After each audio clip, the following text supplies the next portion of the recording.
Hello everybody, this is Howard the Teaser King coming to you just to talk a little bit about football and what's going on in the site. Also some methods that I use for just analyzing football.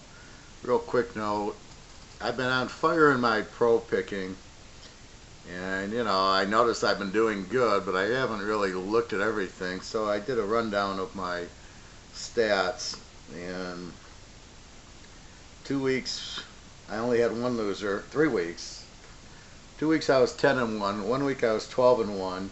2 weeks I was 11-2, and I had an 8-2 and a 9-2. And the worst week I've had is one 7-4 week. Total for the year is 95 winners and 21 losers. It's 82% in the pros. My methods work extremely well in the pros. I find here's where you really want to use teasers, because the teasers in the pros, a lot of the games are close. College, you get a little more emotion to it, a little more domination, and they tend to run up the score, where the teaser, it's still needed because it makes the bet. That's the thing about the teaser. It creates before the game, -7, I can go down to -1. Like when I locked Alabama against LSU, yeah, obviously I didn't need it. I mean, laying 7 or 7.5 was a winner, but -1 is a much stronger play. But again, in college, it's one thing. In the pros, it's huge because most games are close. Um, I have all teaser trends. I have trends of every team, like Minnesota as a home favorite and a home dog and a road favorite and a road dog. I have that for every team. It goes back since 1995. Obviously, I don't use it all the way back because the teams change a lot, but I tend to use the current stuff, the current trends, the last year, like this year, last year, and the year before. I notice when trends are changing, when a team's getting better or worse. A la Tennessee is getting better. Jacksonville and Cleveland still stink. Cincinnati's getting worse. Seattle isn't as strong as a home favorite as they've been. So you tend to notice all these trends. And in the pros, I also do a trend analysis of teams versus team in the division. Green Bay and Minnesota, Oakland and San Diego. So they play each other twice. So I have all the teaser trends for the last 15 years, if not more. Again, I go back about 10 years. So I do like a 5-year look, maybe a 7-year look, and a 10-year look. And if the trends remain for the 10 years and forward, so if like the dog's 22-0 and the dog, so the dog's to play for the whole period, then I know it's a really strong play. Or if one team dominates another. So those are the trends that I use. So I have everybody in the division, so all the 14 divisions, I have every matchup, home and away. So in Denver, in Kansas City. Does the favorite win? Does the dog win? And the reason you do that is because of the matchup. I mean, basically, can Team X run the ball on Team Y and move the ball and score, or is Team Y going to stop them? And vice versa when they have the ball. And that's really the key to it. Are they going to move down and score or not? I mean, certain teams just match up really bad against others. A good running team plays a good run defense, and they can't do anything. Or a good passing team plays a good pass defense.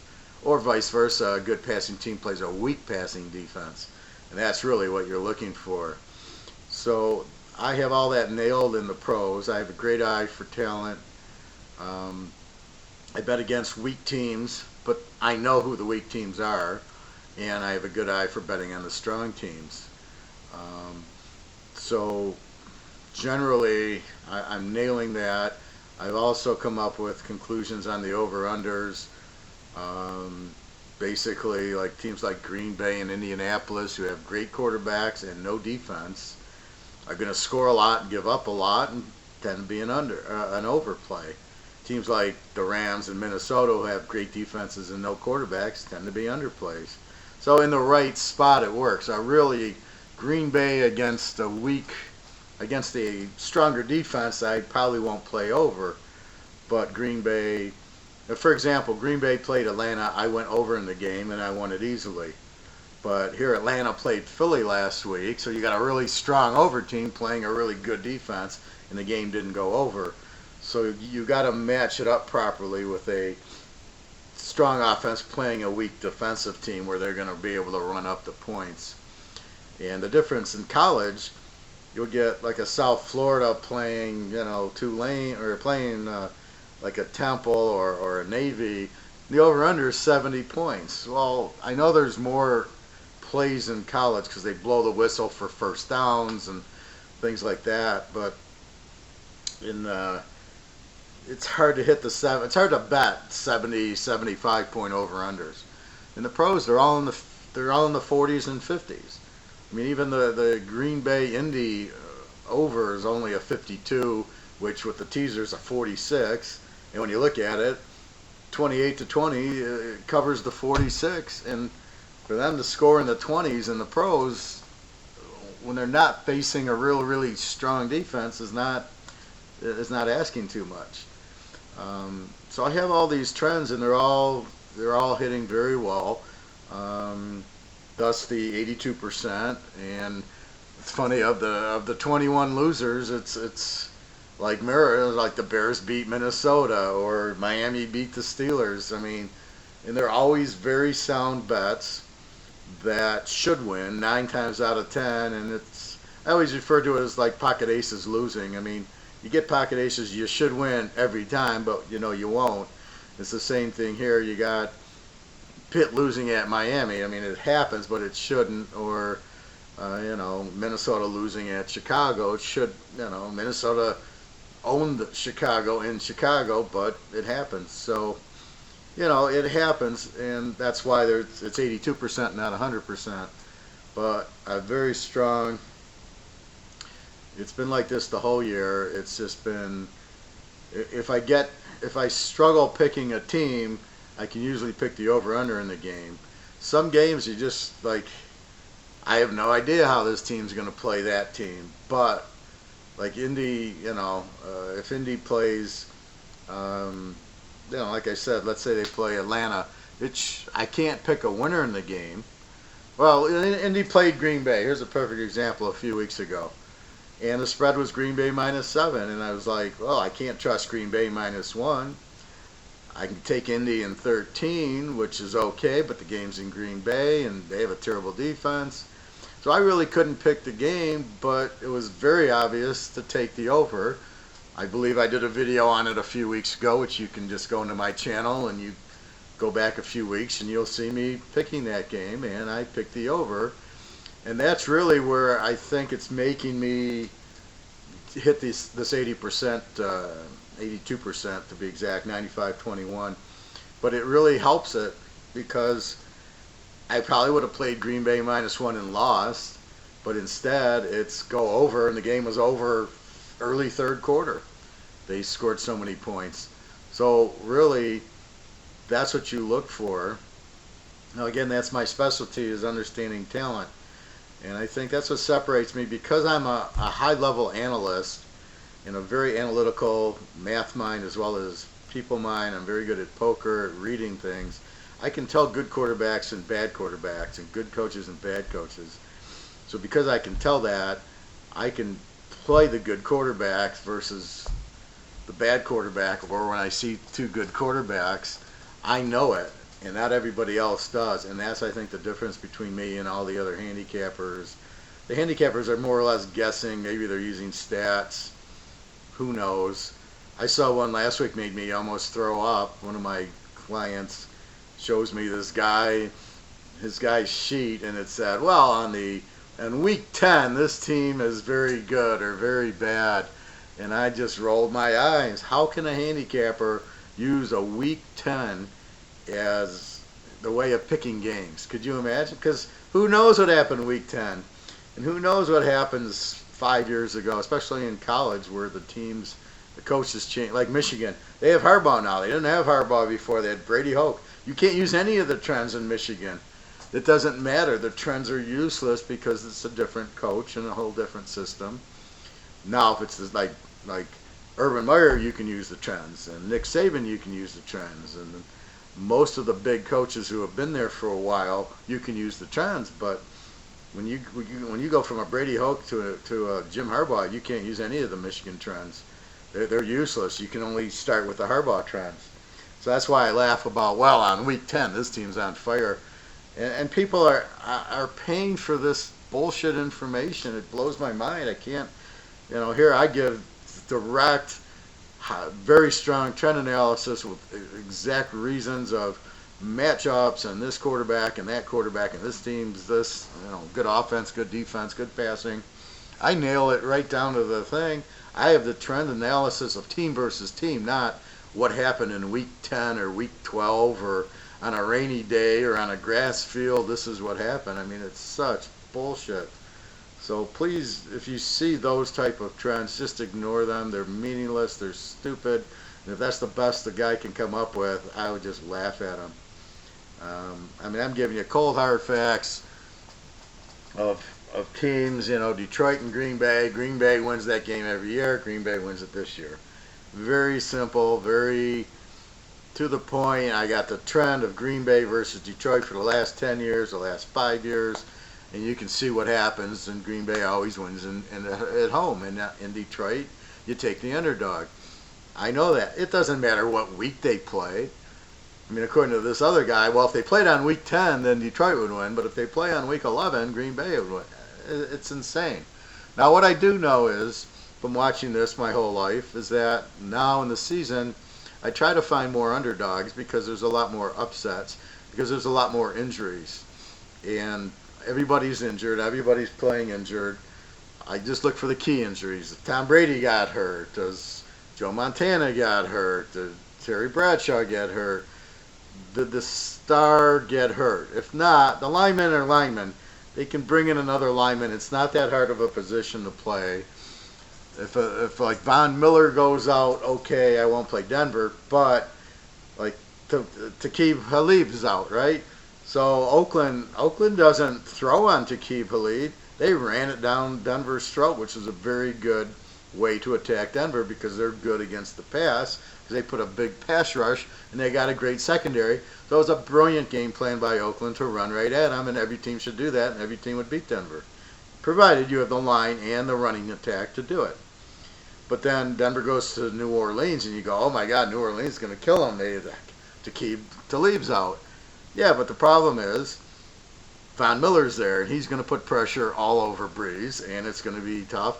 So the fact of the injury to Talib doesn't mean anything. I mean, it's a little bit, but here they go to New Orleans. Nobody, very few quarterbacks better than Breeze and the way he can pass, and Denver goes and beats them. And that's my point with these injuries. You can't, unless it's the Von Miller, unless the superstar in the team gets hurt, it really doesn't matter. The Vikings, they lost their 2 tackles. They almost beat Detroit. They played a close game with Washington. Now they got, who they got this week? They got, they're at home against Arizona. I mean, so they'll get better each week. And like I was talking, I can see the trends get different. And in the trends this time, like Arizona is far worse than they've been. They were great before. Now their trends are way down. Anyway, it's just a few things that I look at that separates me. That's how I can pick 82%. So what I'm doing is for the rest of the year, I'm reducing my price for my full year, which makes sense. Initially, it's $1,100 for my pro pick. I basically do $100 a week, and then I give a discount if you buy the month. And I've got buyers who do that, and they only pay $300 and they get 4 weeks. So it's basically $75. This guy must be making a fortune this year because as hot as I've been in the pros, he pays $300 instead of $100 a week, and he cleans up. So now I've lowered it to $500. So it was $11, but that's for every week of pro football. There's 17 weeks. It includes the playoffs. There's 3 weeks of playoffs. It's 20, and the Super Bowl is 21. So basically, it should be $2,100. I charge $11, so I'm already giving a big discount. So now I'm lowering it to 500. So for the rest of the year, what do we got week 11 goes to week 17, so that's 8 weeks plus the 3 weeks of playoffs. So 11 weeks, basically for $500. It's about $60, $70 a week. So I'm just doing that. I think that's proper. I still, if you want the week, it's $100. I think that's a fair price for somebody picking 82%. And still, I'm gonna, if you want just the month, the 4 weeks for $300. So I figured that's, and I don't know what to do. I can't go really lower than that because you got $100 for the week, and then just buy the rest of the season for $500. I think it's very fair.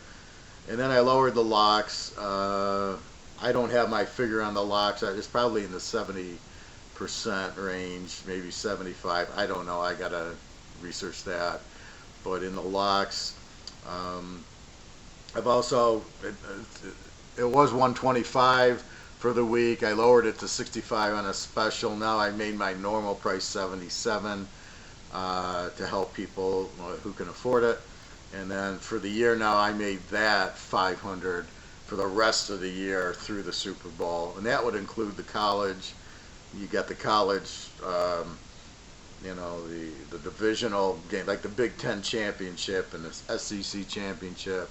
And then you have the bowls, and there's 50 bowls, and through the playoffs. So you're going to get all the college and all the pro, all the way through the Super Bowl and the college playoff for only $500, and it's $77 a week. So basically, I think that's a fabulous thing, because really it was $125 a week. So really, that would have been 4 weeks of locks is $600, and here I'm giving you, what am I giving you? I'm giving you like eight or 9 weeks plus all the bowls and all the college playoffs through that. So basically, I think those are very, very good prices. You're getting value for your money. You're not getting a guy saying week 10, this is what happened in week 10, so this is what shall happen. You're also getting the ability of asking and talking to me, which I don't know any other handicapper that allows that. If you had one of these handicappers that you see on these websites, all they do is mail you or email you, here's 3 picks, it's a 5-star, it's a 2-star, and on week 10 it rains, then take this team. You can't interact with them, you can't really ask them why. And I'm very interactive and very real time. So Saturday afternoon, if I hear this quarterback's out, and I did this with USC Arizona, the Arizona quarterback was out, I locked USC at 3 o'clock on a Saturday for a Saturday night game. How could the other handicapper, who you're paying $35 for his little 3-star selection or 5-star selection, which you have no idea what he's done, if he's 20% or 50%, and also he doesn't have this news. Well, I'm hearing the news. I'm picking up the news that this guy's injured. I'm doing that for you. Quarterback's out. That makes this game a lock. USC won that game by 40 points, laying, I think, 10. And in a teaser, you're laying 4 or 5. So that was one of my locks. But it wasn't a lock depending on what happened with the quarterback. So I'm very live. You can email me anytime, and I can give you. I have people emailing me for games. Now, I could play almost every game, but I don't, because obviously it's just insane too. But I do my analysis, especially on the pros. I do every game, and I've been picking 10, 11, like last week, 13 games, 11 games the week before. Week 7, I was 12-1. Now in that could be also the over/under and the game. So it's not like there's 13 games or 12 games. There's 12 games plus 12 over/unders. So there's really 24 plays, and I'm finding 10, 12, 13 of them where I can play the over/under and the team in the same game, and I go, wow, they're both really good trends. So I'm giving all that for you, and again, I'm interactive, and people email me for my advice on the picks. Now, as long as you're buying the picks, I'll give you my advice for free. It'll come with. Otherwise, you buy the advisor. So for $50, you get my advisor, and you go, who do you like here, there, and everything. and I will tell you my opinion. I won't say, oh, by the way, this is the lock. I mean, you got to pay for like my locks and my strong plays. That's the whole idea. But if you happen to pick the lock, I'm not going to say, oh, that's the lock. But I will tell you, if my lock last week was Penn State and they beat Indiana and they're laying 1, and now if you would have asked me who do you like in the Penn State game, I would have said I like Penn State because X, Y, and Z, and that would have been it. Now, if you buy my package, then you would have known it was the lock. And even if people buy the pro picks, I will give you the college lock. I've done that too. Like last week, I only had one lock.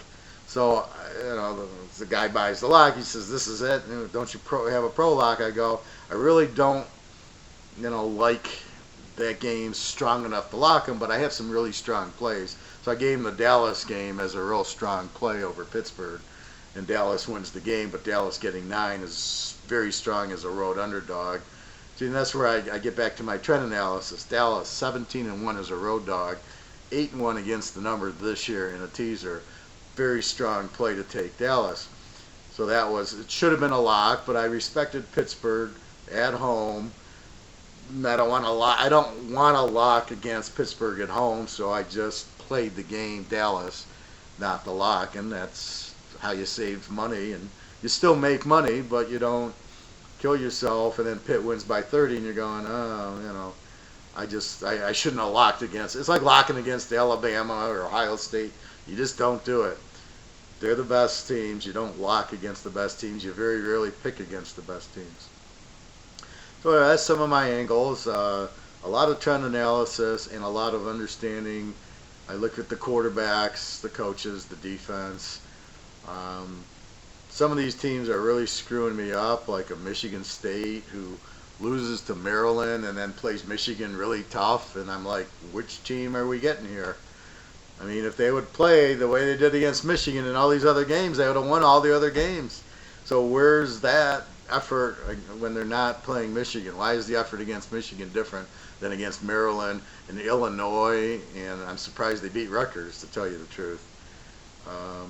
Anyway, so it's just, I'm looking at all the angles. I'm coming up with the picks. But like I said, in the pros, it's a lot easier. They're closer games. Aaron Rodgers is going to show up. Tom Brady's there. And in college, look at Washington last week. I had Washington at home, laying 2 points, 1.5 in a teaser. They should smoke USC. And USC wins the game. Now, you would never get that in the pros. Very, very rarely where a team, one of the top teams loses at home to a weaker team. Very rarely happens. So that's the difference. Anyway, just wanted to let you know about the offer and just about picking my mind a little bit.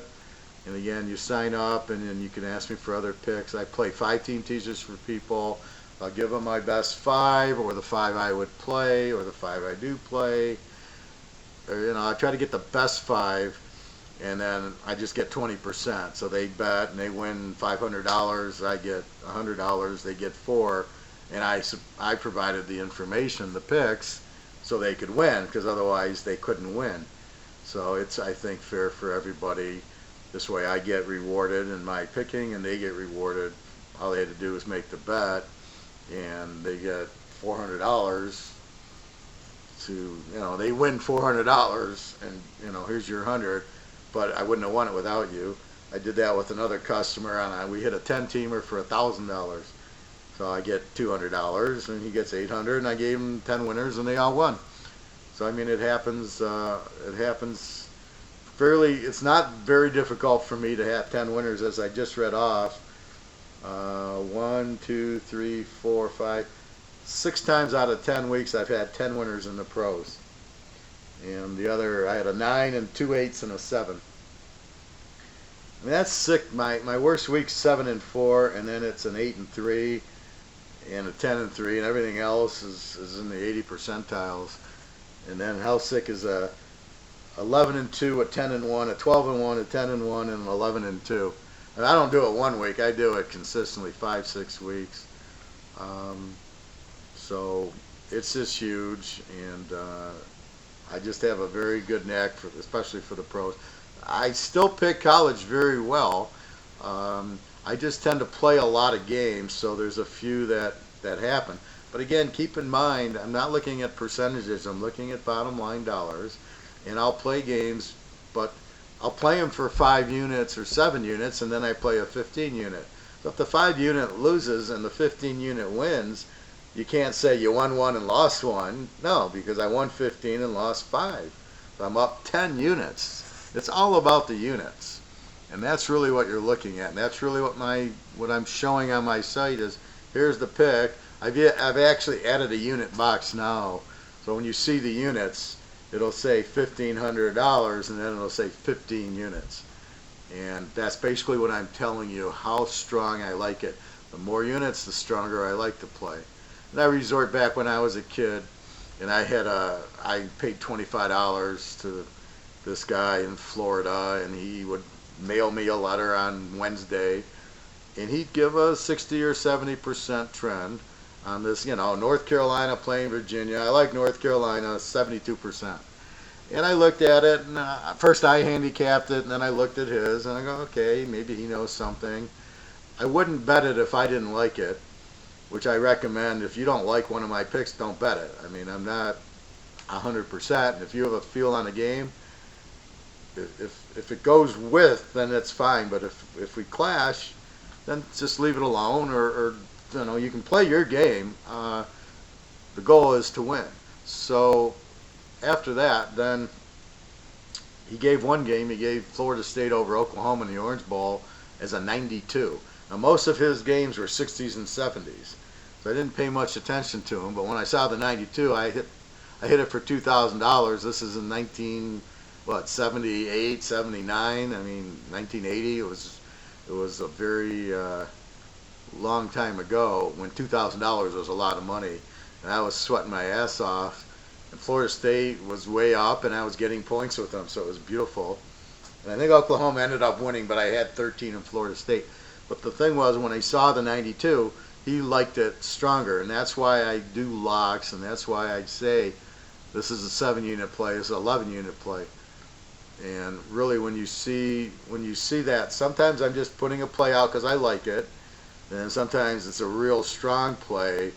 So what I'm doing a lot is I see the trend, and the trend's like they're 20-1, but I don't love the team because the team's not a very good team, where I might be betting against the team. So if I'm betting against the team, I should bet it, but I don't love the team who I'm betting on going against the trend of the bad team. So I might only play it for 5 units or 7 units. But when I find that perfect match where this team, Dallas, is a strong dog, and against Green Bay, who's an average favorite having trouble, then I lock it. Now I got a team like Dallas to lock against a weaker Green Bay team, and Dallas is the better team getting points. That's what creates the lock. And so when I see that, that's when I get excited, and I say 15 units or 17 units, and off I go. This time of year, also, you start getting injuries a factor as well. So I try not to just play the trend, but the trend's very helpful. Anyway, those are some of the methods I use, but I've been using them for 40 years, and they're very successful, and I have just not had a losing season because the trends change, and I change with it. So I keep going. So I get off of one team who's losing onto another team who's winning. It's almost like the Dow Jones 30 Industrials, right? They throw out the pigs that are not strong, and the top 30's in there. So when the one stock starts going down, they throw them out. Well, that's what I do. I look at the strong teams, but as they start getting weaker, like Arizona, I stop betting Arizona, and then I come up with now Dallas is hot, and now Philadelphia is hot. And so I then switch, and that's why I'm so successful, because my trends tell me this team's changing up or this team's changing down, and it sticks out like a sore thumb. It's all Excel spreadsheets, and it goes, here, this team's now an 88%. Okay, this team's now down to 50%. Or you start betting against them. Like Tennessee's a was a great bet against team. Now they're getting better. They got better talent and they're winning. So I'm not betting against them like I would have before. So I get off of them, and now I start betting them over. And now I still bet against Cleveland and still bet against Jacksonville because those are the worst teams. But the trends tell me that. That's why I'm so successful. I'm not betting the teams that keep losing. I go to the teams that are winning. So I'm betting the trends. But with injuries and matchups and quarterbacks and everything else, so it's like a whole fruit salad. I'm putting in all the ingredients and then coming out with the picks. All right, everybody. Well, I just want to let you know. So again, www.teaserking.com. Very good prices now. You can buy the whole locks for the rest of the year, college and pro, through the Super Bowl for $500. Normally $77. Normally $125 a week. Now down to $77. And the pros you can buy, which is $100 a week, and I'm not going under that. You can have that for $500 also for the rest of the year, which is incredible. I'm picking 82%. I just show me somebody who's doing that, and I'll sign up and buy his picks. And there ain't nobody out there like that. All right, everybody. It's Howard the Teaser King. Good luck. Have a great week. And I'm here. If you have any questions, please email me. And I'll talk to you soon. Take care.